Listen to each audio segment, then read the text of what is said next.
Welcome to the Erectile Dysfunction Radio Podcast. This is the podcast dedicated to educating and empowering men to address erectile dysfunction, improve confidence, and enhance the satisfaction in their relationships. This podcast is brought to you by ErectionIQ.com. Learn more at ErectionIQ.com. Welcome to the Erectile Dysfunction Radio Podcast. I am Mark Goldberg, certified sex therapist. I am deeply passionate about working with men like you to help resolve their ED. Today we are joined by Joshua Shea. He is a pornography addiction expert, a certified betrayal trauma coach, and the author of 3 books about pornography addiction, including Is Porn Addict Now What? An expert and former addict answers your questions. Prior to admitting his 24-year addiction to pornography in 2014, Joshua was a prominent magazine publisher, award-winning journalist, film festival founder, and politician in Central Maine. In 2017, Joshua launched the website recoveringpornaddict.com. Other books by Joshua include Porn and the Pandemic, How 3 Months in 2020 Changed Everything, and The Addiction Nobody Will Talk About, How I Let My Pornography Addiction Hurt People and Destroy Relationships. Joshua, thank you very much for joining us on today's episode. Thank you for inviting me. I appreciate it. So Joshua, I know I gave you that introduction. Can you tell our listeners a little bit more about what you do? Yeah, these days I tend to split my time between education about pornography addiction, and what that's kind of why I'm here right now. This is this part of my life where I just try to get the idea out to people that not that pornography is an evil thing, not that pornography is a bad thing, but pornography is something that if it's going to be used, the potential outcomes need to be understood more. And now that we've had high-speed internet for 20 plus years, we do know what some of those results are, so we can start actually implementing what we know based on 20 years of young men and women and even older men and women growing up with complete unfettered access to the most hardcore pornography possible. And, obviously we now know that it can be addictive. I read recently in an article that the addictive machinations in the head, the closest other addiction to porn addiction is actually cocaine addiction for what happens exactly there, which makes sense to me as somebody who was an addict for a very long time. So I'm trying to get the words out there. I have done a ton of studying. Like you mentioned, I've written 3 books, and then I have the experience myself. So that kind of makes me a little bit different than a lot of people in sharing my story. I'm not a doctor. I'm not an academic. I'm a guy who went through it, but I'm a guy who also, because I'm a research geek, because of my journalist background, I love reading these kinds of, Journal of Medicine and these kinds of things, but I know the average person doesn't. And as I was going through early recovery, the recovery I was going through personally was, a magnificent transformation. But I was learning so much from these journals and from these other medical papers that I just had no idea what a real problem this was, what a real problem was on our horizon. And I thought that, what I can do to turn around the mistakes of my life, what I can do to try to give back is to translate this into English for the average folks. Yes, because I used to write at a daily paper, and they would always tell us 6th grade level, because we'd all try to outwrite each other, those of us in the room who were, fancied ourselves writers. And I really got what they meant by that when I finally went to the bookstore and there was nothing there for porn addiction.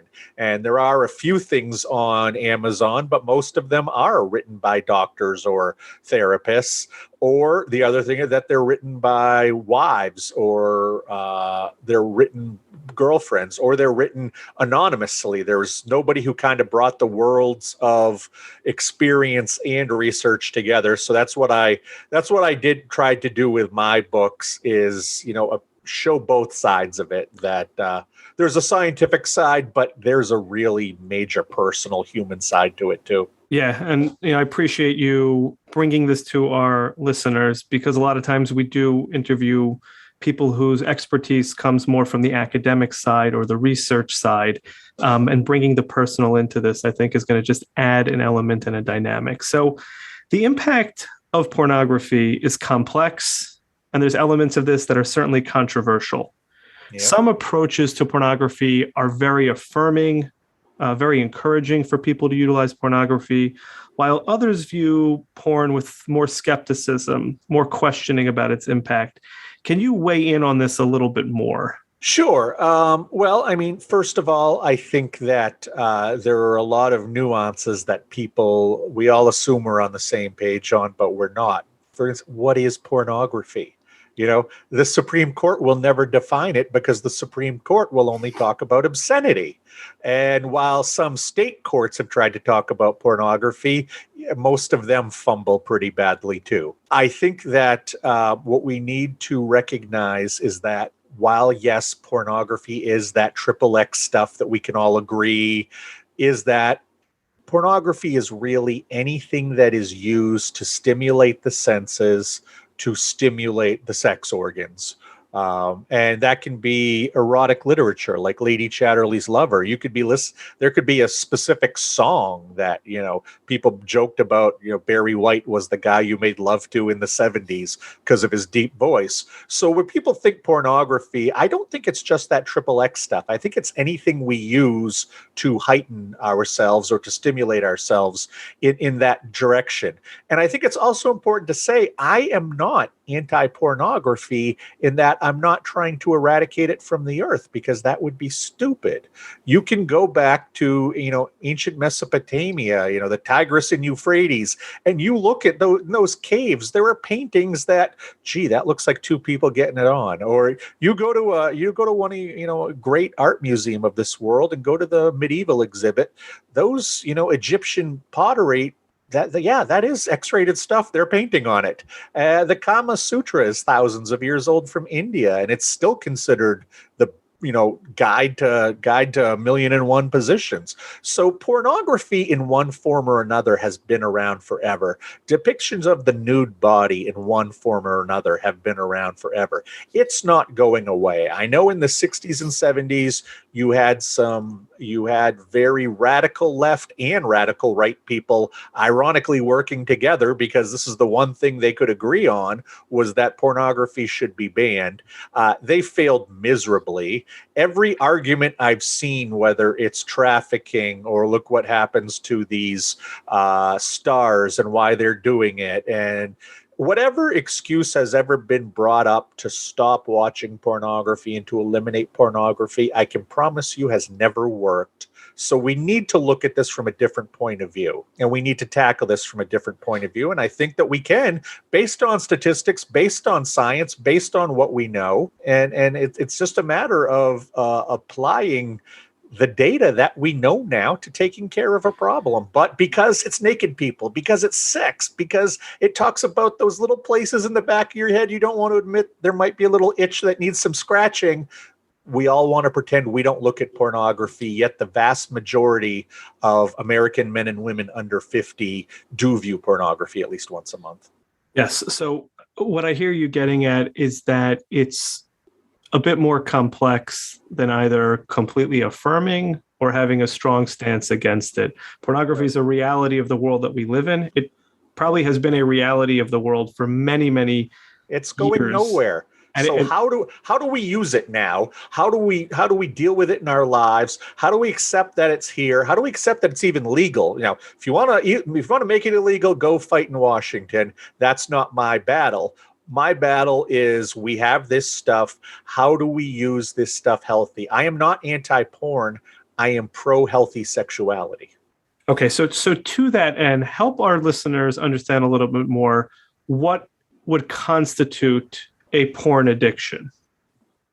Porn addiction is the same as any other addiction. It really is. Porn addiction doesn't take place between the legs. It takes place in the brain. Just like food addiction doesn't take place in the stomach. It takes place in the brain. Same with drugs, alcohol, video games, everything.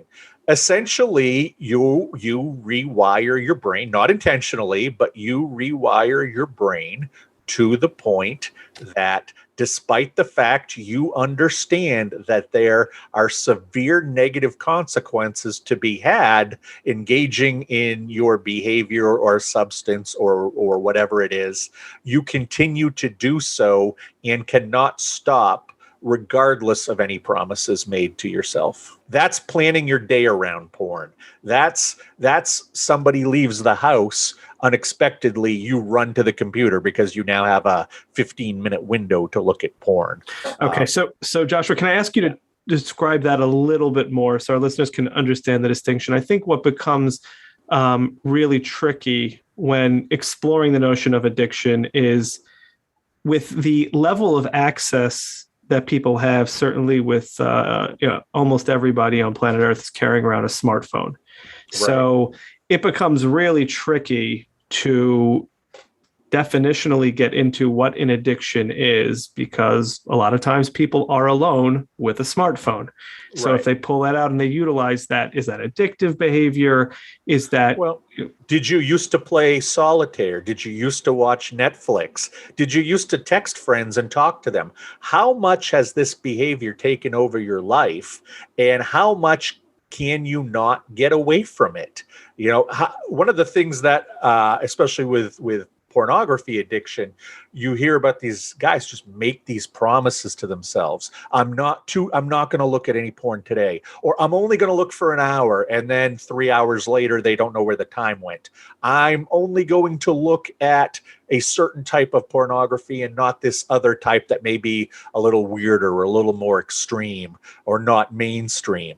And the person ends up back looking at old people in diapers throwing fish sticks at each other or whatever it is that they're enjoying. It's that it takes over your life. You do not think that you can live without it. Now, I was also an alcoholic for 22 years, along with being a porn addict. And I can tell you they served the same masters. They were about dulling the stress of my day. I learned very early on, 12 years old with porn, 14 years old with alcohol, that these two things, no matter how I was feeling, I could feel more in control. I could feel better about myself. Anxiety dropped, stress dropped. I didn't have any coping mechanisms that were healthy. I was not taught anything healthy back then. That's one of the reasons I'm out there talking so much now is there anything that could have been said to 10-year-old Josh to not have him be a porn addict in the long run? Maybe there is, maybe there isn't. Maybe I would have been a different kind of addict of some other kind. I don't know, but I know that my parents had no information and I had no information. And I would like to give people as much information as possible. We definitely appreciate that. And I think that kind of dovetails very nicely into the next question I had for you, which is every person susceptible to porn addiction just by access and overuse, or is there a specific addiction profile, or what some people call like an addictive personality that would be prone to this? Yes, no, yes, yes, yes, no, yes. No, I think that people, I know there are people who can look at pornography and they suffer no ill effects. They can do that as a single person. They can do that as a couple. Now, this is not commenting or judging them watching pornography as a moral issue, judging what's on the screen as a moral issue, anything like that. I just believe that there are people who can watch it and do not get addicted. Similarly, the fact that I can go to a casino and and be there for an hour and walk away, and that's fine. I can go to a buffet, and after, I think the average person at a buffet probably does 2 plates and a dessert. That's what I do. And then I'm gone. Why am I not addicted to food? Why am I not addicted to gambling, but I'm addicted to alcohol and pornography? That's a darn good question. I don't know exactly why it was porn and not something else. I wish I knew, but I can handle some of these other things that people can't. And I understand, hey, I understand cake is great. I don't understand needing it to the point that you get sick.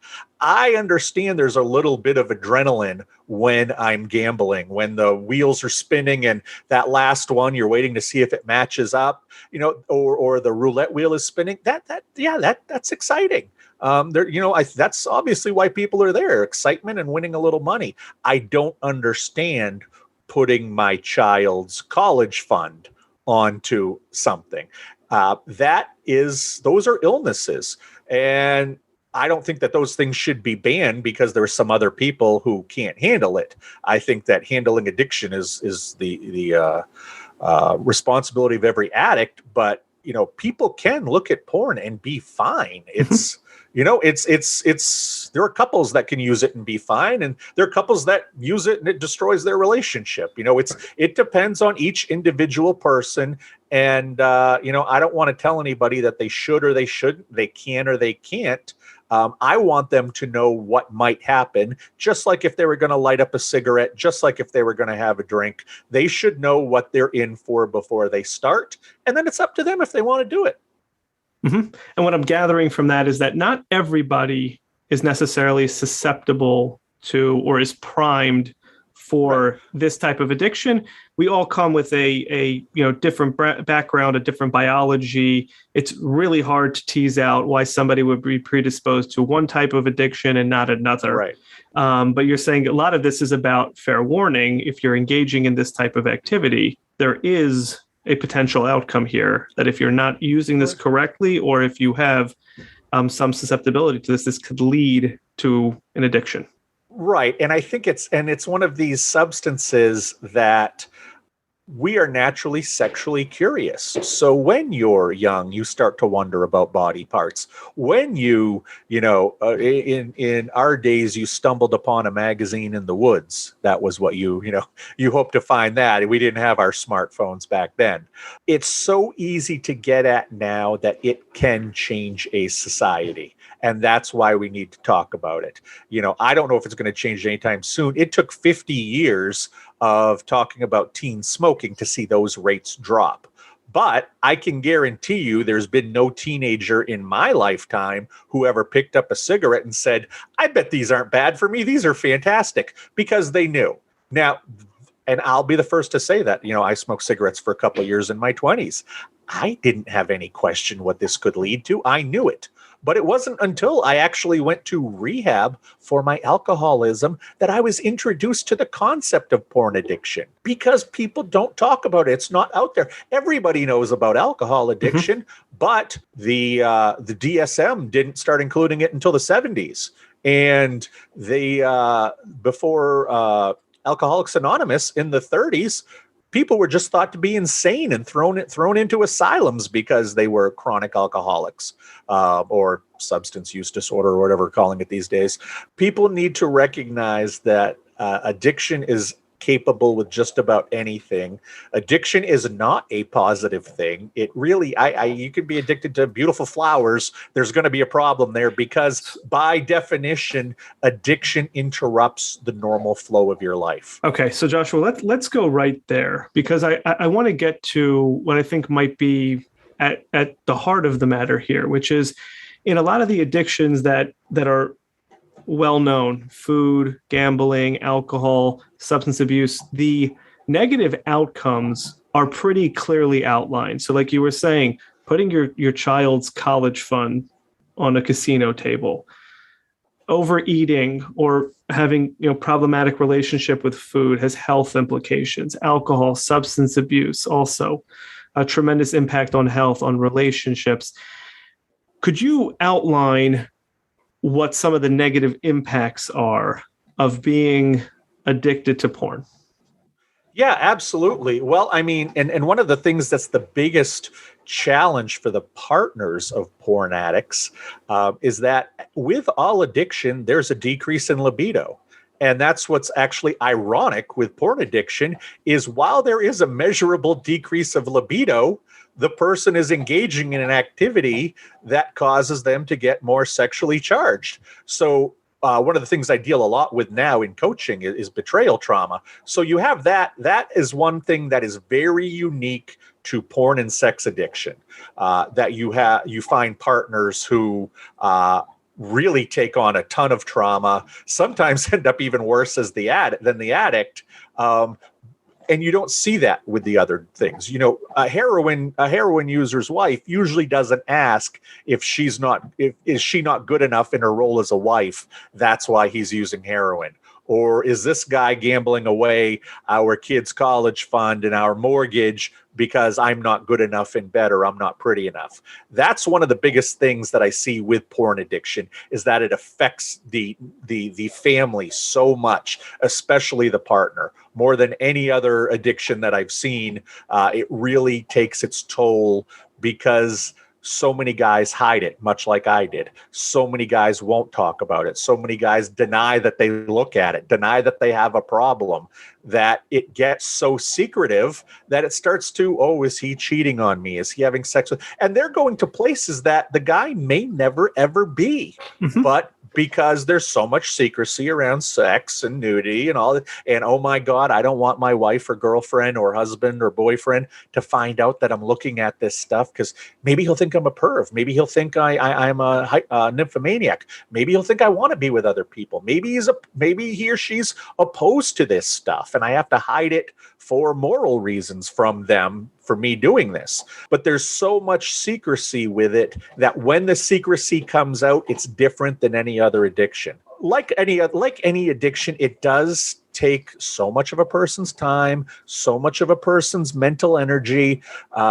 People who become addicts become liars, they become manipulators, they become slaves to their addiction. Now, specifically with porn addiction, erectile dysfunction is one of the biggest things that we're seeing now, late teens, early 20s. One of the first guys, tell you a real quick story, one of the very first guys that I ever coached, I'll call him Brian, that wasn't his real name. His girlfriend he was 22. His girlfriend got in touch with me. Call her Whitney in this story. Whitney was a 20-year-old nursing student or whatnot, and she told me about Brian, and basically he had used so much pornography in his teen years to the point where there were times where he actually injured himself, which happens with some people who are chronic masturbators. They injure themselves. They actually can, cause lesions, cause sores. Yeah. And I think I mentioned that to people, and, people have no idea about this area. Oh my God. Really? Yeah, absolutely. But he could not, his type of, erectile dysfunction, known as porn-induced erectile dysfunction, his story was basically that he could not get an erection and finish unless pornography was playing in the room. He and Whitney was a very pretty 20-year-old, smart, funny, kind of what every guy who's 20, 21 wants in a girlfriend, assuming they're heterosexual. And she wasn't doing it for him.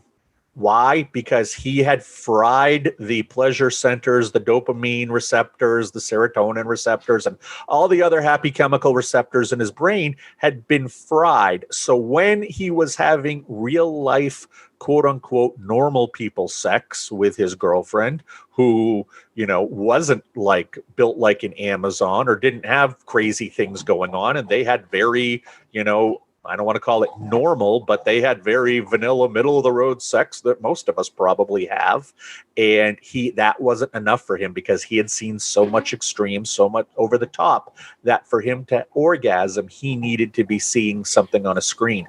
So here's what's interesting is that she figured out, before they came to me, she figured out that if she went into the living room of their apartment and, was on her laptop or her phone, and he was in their bedroom on his laptop or his phone, they could actually have a sexting session and go back and forth. And because this was on a screen, despite the fact it was his girlfriend who he had seen naked 12 million times, he was watching her on a screen. So it tickled those parts of his brain that told him that he needed pornography. So he was able to basically have a sexting session with her. And then shortly before the end, there would be some kind of signal or whatnot, and she'd run in the room, and then they would finish together without porn on. And that's the only way they could do it. And when she came to me, I she said, it was something I'm always going to remember. She said that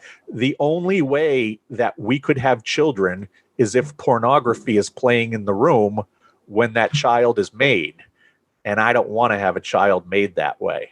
And I was like, wow, that's, I mean, for a 21-year-old woman, that's pretty deep. And I can understand that. And that is the kind of thing that's hitting in this world more than we know it, but nobody's sharing these kinds of stats. Nobody's sharing these kinds of stories. I think that story about Brian, if you tell that story to 12, 13, 14-year-old boys, they're mature enough at that point. They've already seen porn at that point. They're mature enough that they're probably becoming interested in the opposite sex in most cases.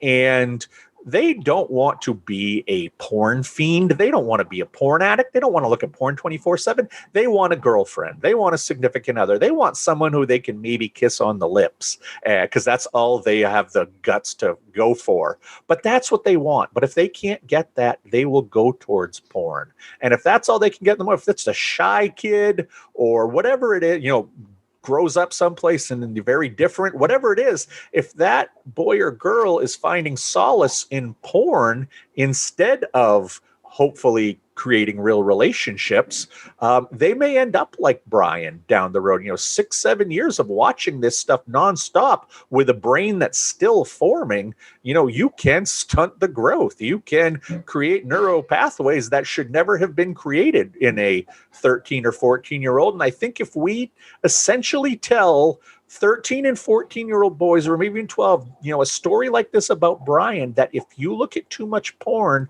basically your penis can break. I think that's scary, but it's true. Unfortunately, they worked at it and they tried different techniques, and I passed them on to some other people who could help them more than I could. But Whitney ended up leaving him because he could not, number one, get away from the porn itself, but he still had that issue. And a young woman, that's not what she dreams about in a partner. That's not what a little girl wants in a partner. And if you're 21 or 22 and not attached, it's easy to leave that partner, or easier to leave that partner than if you're older. And we need to let people know this is the fallout of making these decisions to watch too much in some people. Are you willing to take that risk? Or are you willing to at least pay attention to what you're doing? Okay, you're one of those people who smoke cigarettes after you only drink. As long as I see you only smoking cigarettes after you drink, I'm not going to get on you about it. But then I see you smoking other times. It's much like, with pornography. People think I got it under control. Then when they start to really think about it, they realize they don't if they're an addict. Yeah. So a couple of things that you mentioned that I just wanted to kind of go back around to is this notion that pornography can really raise the stimulation bar that's necessary to produce the type of erection or to reach ejaculation. Now, what I have found is people that have been impacted by pornography, in many instances, are able to adjust their relationships or adjust the type of sex they're engaging in with their partner. Sometimes that involves cutting out porn. Other times it doesn't necessarily require that. And they're able to really kind of get from point A to point B where they're trying to get at.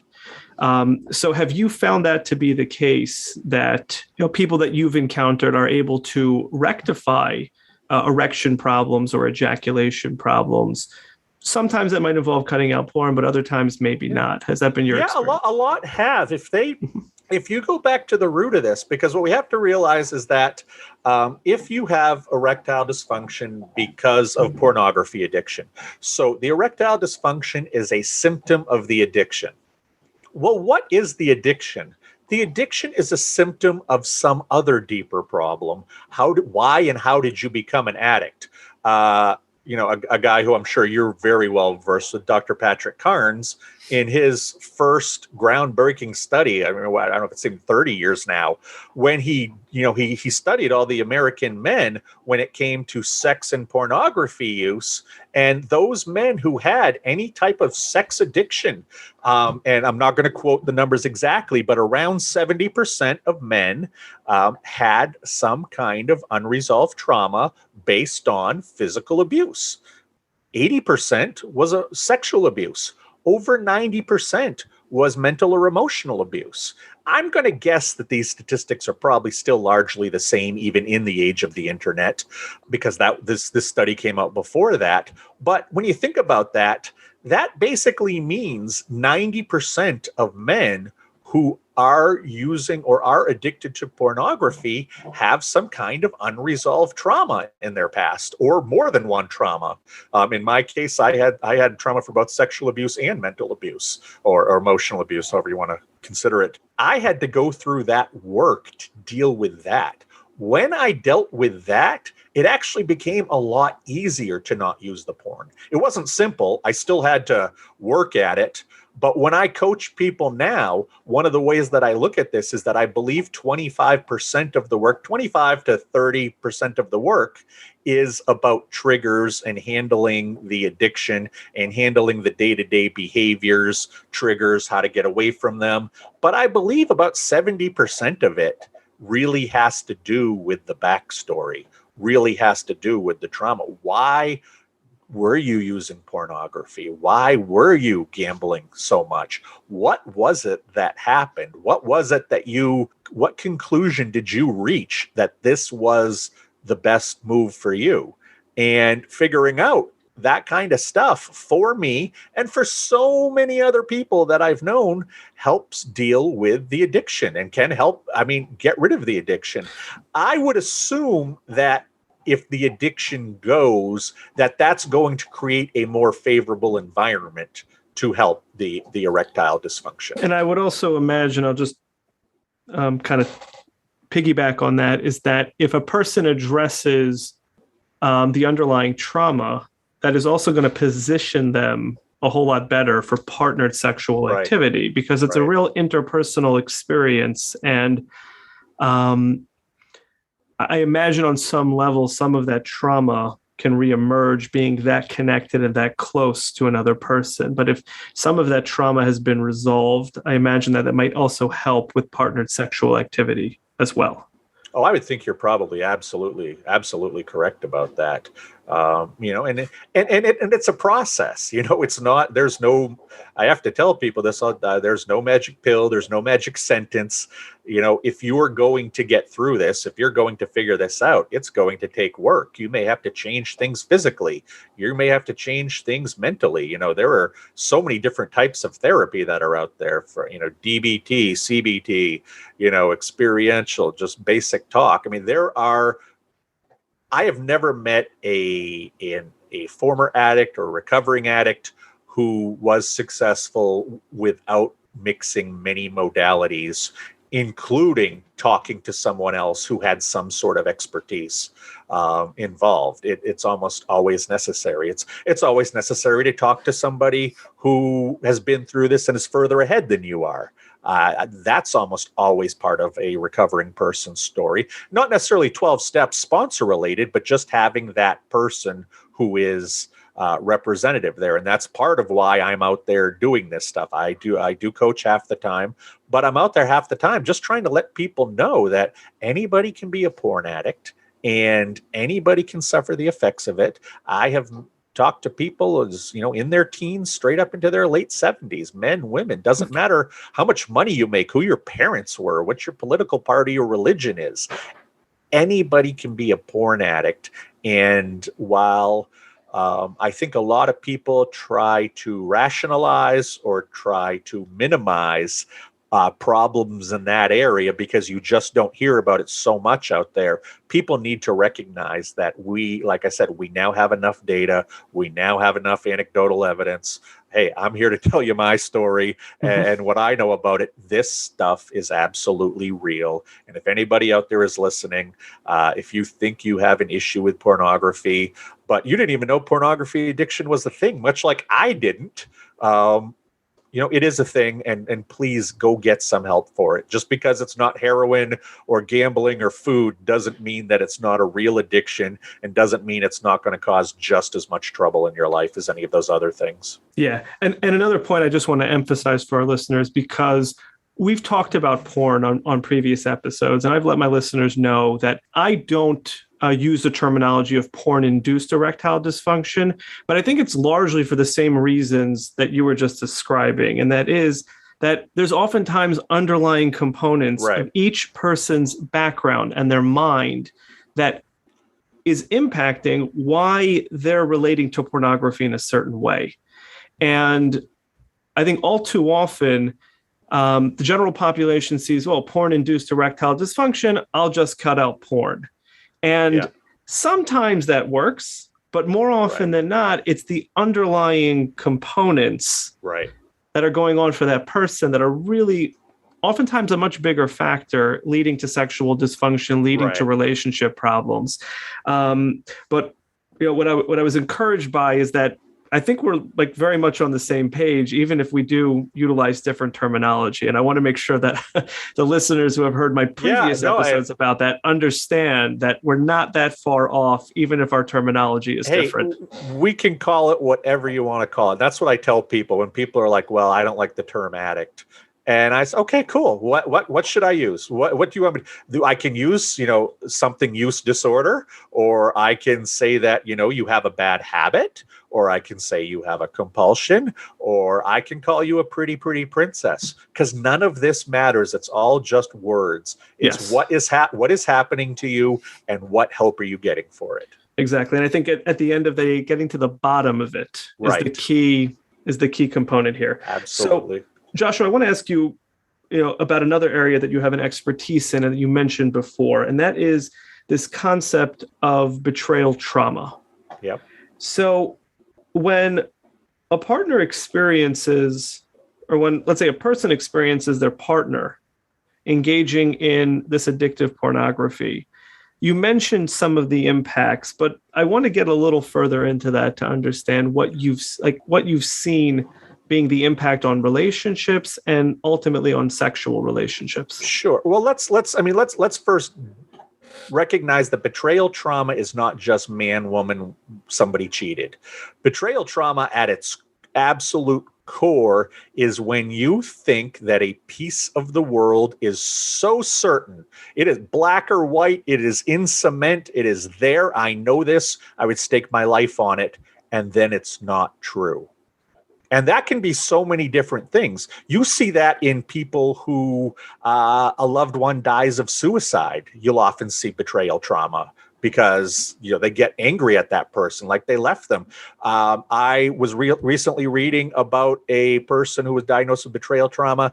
Their parents had promised to move them. They were all going to move when they were like 13. The kid was 13 or 14. The kid was mercilessly teased and bullied at school, thought that this move was going to be the thing that saved them when they said, and about a month before the planned move, it was pulled off. They stopped it.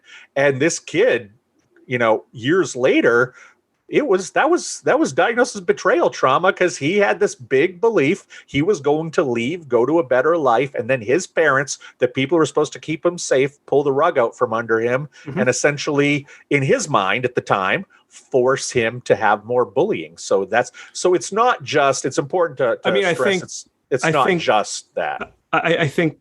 At the time that we're recording this, we are still in the middle of a pandemic, and I think we're all experiencing a little bit of betrayal trauma. It's not necessarily interpersonal, but we all had certain assumptions about how the world worked, and the rug kind of got pulled out from underneath our feet. And that's why you see, all kinds of addiction going up, but also things, domestic violence, gun ownership, violent crime, people are on edge. And this is part and parcel of, what we're talking about here is that people are on edge. And think about it with porn. People are in front of their computers. People are isolated. This is absolutely going off. So you're isolated with who you think. And here's a for instance. You're isolated, whether you're a man or a woman, with the person who you've been married to for 7 or 8 years, who you think is darn good person, you love them. And then all of a sudden you find out that they have spent 5 to 10 hours a week looking at pornography every week since you've been married. Well, even if you don't mind pornography, that's a great big, oh my God. I mean, who is this person? I don't know what they're doing for 5 to 10 hours. Is there another 5 to 10 hours I don't know about? What if they're going and getting massages? Or what if they've got somebody on the side? Or, how do I know this person anymore? If this person could look me in the eye, live their life, and especially if the partner has expressed a distaste for pornography, it's even worse. How could this person, if I told them that I hate pornography, still look at it behind my back? And it's not a big logical leap to go from, well, if they don't want to have, if sex is stopping with me, or they don't want to have any sex with me, maybe it's because they're just masturbating to porn, or maybe this is step one and they're meeting someone else, when it's not just that they don't realize that the fact is your libido drops in addiction, and that's true across the board with just about every addiction that's there.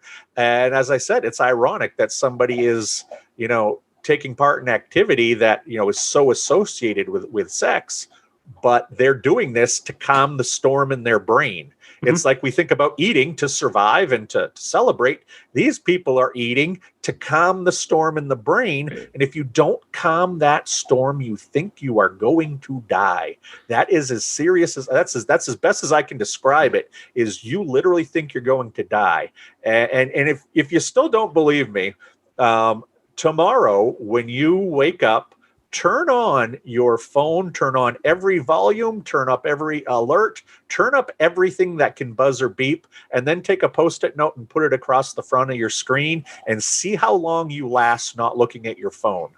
Most people I know who try this, who say, oh, that's not a big deal, they only last about 2 hours, or they last 6 or 7 alerts, and then they need to know what it is. Now, you and I grew up at a time when everybody didn't have a cell phone. What happened if someone died and you were on the phone? They called back later and told you then, and the person was still dead then.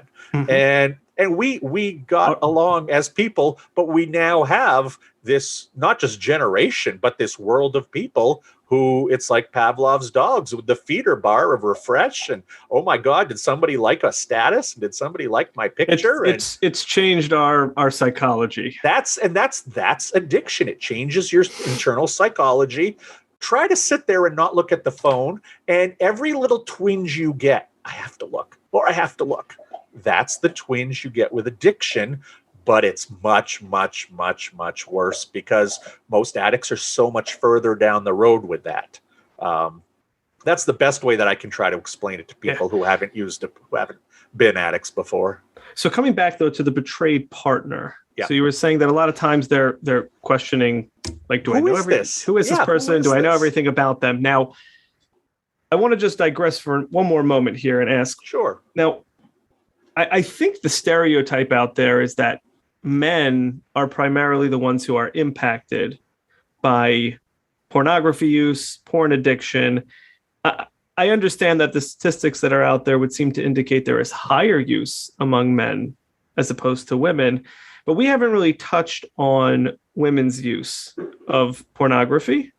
So can you speak a little bit to that? If this is women are one of the top categories gaining as far as reports of pornography addiction. The top is number 1, Black men. Number 2 is white women. And number 3, based on, these are pre-pandemic because there's been nothing new since the pandemic, but it was members of the LDS Church in number 3, were the final demographic where you've seen explosions. This doesn't mean that men are not looking, but when you think about the pornography industry over its history, back in the 60s, 70s, and even the first part of the 80s, the way that you saw pornography was that you went to a theater to see it. That was the only. So there were these adult theaters. Well, if you wanted to make money back then making pornography, you had to hire actors, you had to hire a crew, you had to make it, you had to have it edited, you'd had to find a distributor sent across the country. It was so hard to get a pornography film that you made in front of someone else's eyes, it was very hard to make money in this industry back then. And so what did they do? They focused on a straight white male audience. Well, if a straight white male audience is the one that's being catered to and being fed this stuff, of course, be the higher a straight white male is going to be higher. And now in the world of the internet, you and I could have a porn completely made, delivered, and making us money on the internet, start early in the day, and we're making money by the end of the day these days. So since it's so much easier to make, so much cheaper to make, you can hyper focus on certain demographics. And that's why you see that, geared towards just lesbians, or geared towards a certain nationality, or geared towards, somebody's certain fetish or proclivity. You couldn't have what's a foot fetish. That's a typical fetish. You couldn't really have a foot fetish porn in a theater back in 1980 because you wouldn't make enough money. Hard to fill the theater. You wouldn't sell enough tickets, but you can. Because of the way the internet works and the way that revenue works on the internet, you can be hyper local or hyper specific. And it turns out it doesn't matter your color, and it doesn't matter your sex, and it doesn't matter about so much. We're all kind of the same when it comes to this stuff. And while men still are the highest numbers, women are catching up. And it wouldn't surprise me if you and I, got together in our very, very old age in 40 or 50 years, and we found that women were only maybe within a couple percentage points of men. So to that end, certainly for our gay listeners who have male partners, this clearly would be a challenge with the betrayal. But it sounds like for heterosexual men, there's a real possibility that they're encountering or may encounter that their female partner is engaged with or engaging in pornography. Absolutely. How does that betrayal impact sexual function for men who find that their partner is engaging in pornography, or maybe is an active addiction with pornography? Well, it depends on the person. It depends on the story. Are you the kind of person who will accept mental health is a real thing, accept that addiction is a real thing, accept that this addiction is a real thing, and that this person needs help? That's okay. Well, will this person go get help? There's another question of what you're going to do. I don't think it matters whether you're a male or female, or whether you're with a male or female, or any other of the gender or sexual labels that we use these days. It's between two people, and I think that I think you need to early in the relationship have a discussion about pornography and get on the same page, because the reality is, there are swingers out there who are the happiest, most well-adjusted people you would ever meet. And then there are the vast majority of people who look at that lifestyle choice and think, oh my God, I could never do that. And essentially that's what brings their marriage to an end, because one of them goes out and has sex with someone else. But what if that's okay? Well, that's off the table. So it's so individualized. I think the best thing for you to do is to have an early conversation. You'll have early conversations about sex. Porn should be part of it. One person loving porn does not mean both people will love porn. One person hating porn means neither person should watch porn in the relationship as a duo. Relationships, I have come to find in my personal life, and then just being a keen observer, it almost seems like the one who is more conservative calls the shots in whatever individual area you're in. You may be conservative here, I may be more conservative here. As a couple, you kind of have to almost cater to more of the conservative one and comfort them and make sure that they're not bothered or scared by whatever it is that you're more okay with. Yeah. And what I'm gathering from you, Joshua, is that the communication is one of the best ways to not go down the betrayal road. Absolutely. And early on, try not to make it a shaming exercise. Try not to make it a judging exercise. And even if, and this is one thing I ask of my female clients, and most of the time they look at me and laugh, is that please try not to judge them on the porn that they looked at. I can tell you as an addict, I am not the porn that I looked at. With addiction, you have to escalate. One guy, one girl isn't going to do it forever. So I need to, satisfy those brain chemicals that need more, or maybe not even more, but need different, and constantly need different. Much like my alcoholism, beer wouldn't touch me at the end. Beer was like water. I had to basically drink straight tequila. And that's because it escalates. It goes to an extremity. Porn addiction is the exact same thing.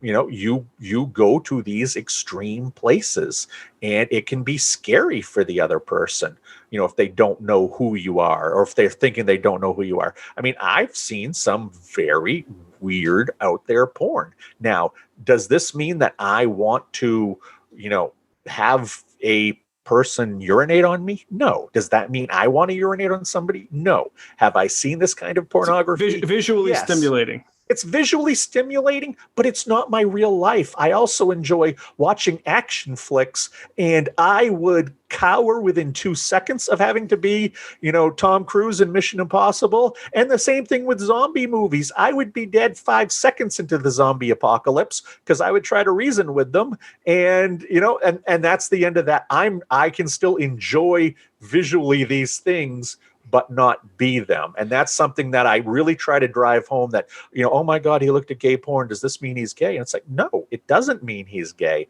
We are not the porn that we necessarily look at. And that's something that I really have to drive home when the women are and it's mostly women. I generally say that because most of them are, it's that they just don't know who this guy is. And suddenly, if he's been looking at porn, and if he's been looking at porn of some weird stuff, maybe he's a weird guy. Maybe I don't know this.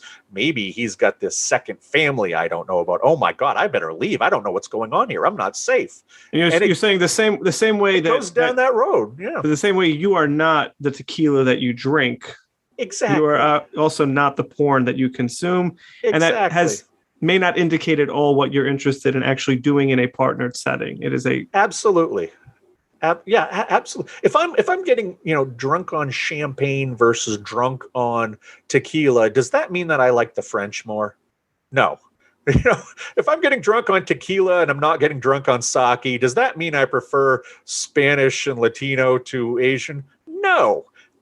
Like you said, you are not that. It's what you used. It's what you used to get at that nagging thing in your head. It's always about what's in your head. And that's what people have to constantly recognize, is that, yes, there are people who can look at porn casually. And there have been probably 5 or 6 times in the last year where I will have a client a female client who has betrayal trauma, and it'll be one of our first or second sessions, and she'll start to describe to me about her partner's pornography addiction, and she's not describing pornography addiction. She's just describing a guy who she told she doesn't want him watching pornography, and he doesn't listen. That doesn't make him an addict. It makes him a bad partner. Yeah, I think that distinction is actually a great one that I want to try to wrap up on, because it gives me something to think about, and hopefully gives our listeners something to think about, because we have this tendency to just paint the word porn as if it's this singular type of experience. And I think what I'm taking away from our conversation is that the question is, what is the porn doing? Is it calming some other storm up inside of the head? Or is the porn really being driven as a sexual outlet?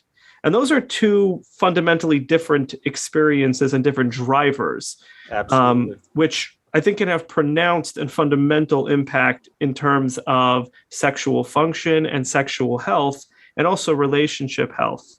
And I think if I was understanding correctly from that anecdotal piece that you were sharing right there, is that woman was calling it a porn addiction, but it was just a guy who was sexually driven to look at porn and wanted to see porn and enjoyed looking at, enjoyed masturbating, and his partner's feeling towards porn, the negativity it brought up and whatnot was not important enough for him to not look at it. But it wasn't an addiction. It was just him. It was like if your wife tells you or your husband tells you, you've eaten enough, you can only have one piece of cake, and then you go up to the fridge and you cut yourself a piece of cake and you go sit down. That doesn't mean you're a cake addict. It just means you went and, you did something you shouldn't have done. If you do this every night and you start getting, really over the top about it and your whole life becomes about cake, yeah, we'll talk about addiction to cake. But with what you just did, it was just more of a rebellious thing. Mm-hmm. And I think that's an important distinction for myself and the listeners to really, really think about. And something that I encourage, listeners of this podcast and the people that I work with is to think about what their relationship is like with porn, if they're engaging with it. What is it doing for them? And I think what you really brought out here, in a powerful way for myself is this notion of like other addictions, they're trying to calm a mental storm. And that's very different than trying to achieve sexual gratification per se. Exactly. And you can see it's very easily to get it confused if you're the partner, because obviously gambling isn't about finding another life partner. But gee, I can make that distinction that pornography, or especially infidelity involving in sex addiction, which sometimes goes together with this. You can understand how a partner would make that logical leap, even though there isn't a connection. I was a porn addict at 12. I met my wife when I was 26. How could she ever have anything to do with it? If I've met somebody, if I've had a problem for 12 years and then I met you, all you're doing is living with me having that problem. You didn't actually cause anything to do with this, but because of the manipulation, the lying, the secrecy, that goes on, you end up with these situations where, a woman learns that they're gaslighted or a partner learns that they're gaslighted, and that just absolutely shakes their foundation. It's no longer black or white. It's just a world of grays. And that's like standing on quicksand. Yeah. So Joshua, this has been extremely helpful. I think our listeners are really going to appreciate just the point of view that you bring in terms of the complexity when it comes to pornography. I know that I've benefited, and I am really excited to get this episode out to our listeners as soon as we can, because we really try to cover everything and anything related to sexual function, erectile function, and erectile dysfunction. And I think this is just such an important layer to be bringing to people's attention. And certainly pornography, as you highlighted, is prevalent. It's almost just a part of life in 2021. And for men to be aware that there is a mind-occupying and almost a mind-numbing way that you can be engaging in porn that really can be addictive, and may indicate that there's more stuff that you need to be doing to really get your life back, get your relationships back, and your sexual life back. So I really, really appreciate being able to get that message out, and look forward to talking with you on future episodes about other related topics. I hope so. This was a great conversation. And like I said, if anybody out there is even slightly questioning themselves, just see somebody who knows what they're talking about, or talk to somebody who knows what they're talking about, because, hey, you may be early enough that this can be caught and it not be a giant, change in your life. This is one of those things that I can tell you, when I finally went and got help, I changed my life 180 degrees. I wish I would have had somebody point this out to me 10 years earlier or 15 years earlier. I wish that society would have known about this and said something different, but it is what it is. It was what it was. But it doesn't have to be, and we need more people to recognize that we can't talk about pornography addiction until we talk about pornography. And you and I have just talked for an hour and have not been graphic or disgusting or anything like that. Yeah. You don't need to be when you're talking about this stuff. It's not the birds and the bees. It's about a substance or a thing or a behavior that can harm you if used improperly, or if you are predisposed to it being, improper use harming you. Need to know about that. That's all I want society to do. Yes, and we are happy to get that message out. And I think our listeners are going to benefit from this just added layer of complexity when it comes to the mind, when it comes to the mind's impact on human sexuality. So once again, thank you, and look forward to hosting you in the future. Yes, thanks. Thanks for listening to the Erectile Dysfunction Radio Podcast. For more information on today's topic and understanding how the mind impacts erectile dysfunction, please visit erectioniq.com. That's erectioniq.com.